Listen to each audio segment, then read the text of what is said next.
I shared a number of videos here, benefits of sharing a diagnosis in our community. And there's tons of benefits. And personally, I'm very comfortable in my own skin. I'm very comfortable sharing a diagnosis because one thing I have learned in my life or in this journey is that I've found if you share the diagnosis, generally speaking, with friends, loved ones, maybe someone in a grocery store to help you find something, at the end of the day, my life is easier.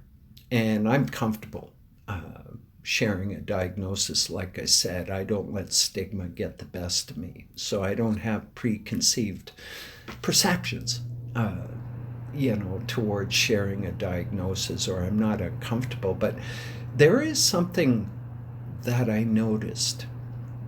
Let me explain. When I was first diagnosed, I was still working with dementia. And I found in a work environment it was way easier to share a diagnosis, be transparent, because at the end of the day, they were understanding, they cut you a bit more slack, maybe, that kind of thing. So I started sharing a diagnosis with dementia. And when I first started sharing it, the conversation kind of went this way. I'd say a work colleague, for example, we'll call him Norman. I'd say, hey, Norman, I want to give you a heads up. I have been diagnosed with Alzheimer's. Now, what happens is the human nature kicks in. This is the human nature thing going on. And immediately, they're trying to think of something to say. You've dropped a hell of a bombshell on them, just like when I got my diagnosis. That's quite a bombshell. And at the end of the day, you need to get your head around that. You need some time to process that information.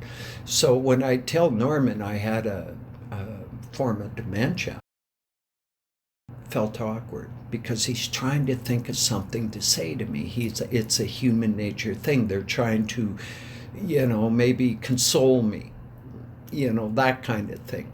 And I found that the conversations were somewhat awkward. I'd feel awkward, he'd feel awkward. So as time went on, I got a little smarter with my diagnosis.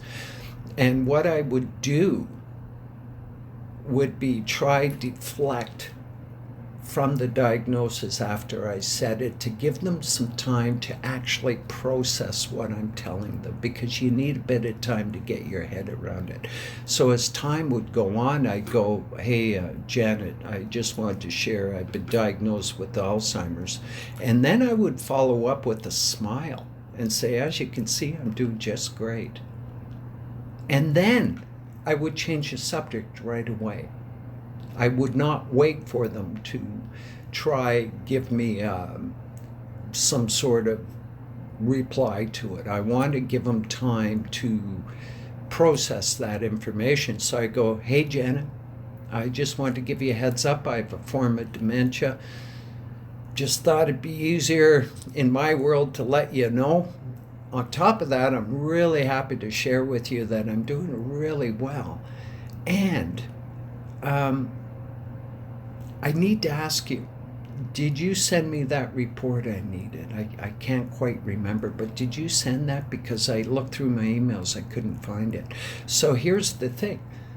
I deflected right away after I told them. And what happens is you say I have a form of dementia, their blood pressure goes up. You smile and you say, hey, guess what? I'm doing just fine.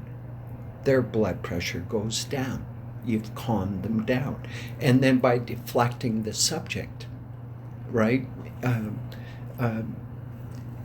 If they want to talk about anything you just shared with them later on, and often they do, a lot of people have, maybe grandmother has dementia, maybe they might want to talk to you about that later on, but not right at the time you told them that.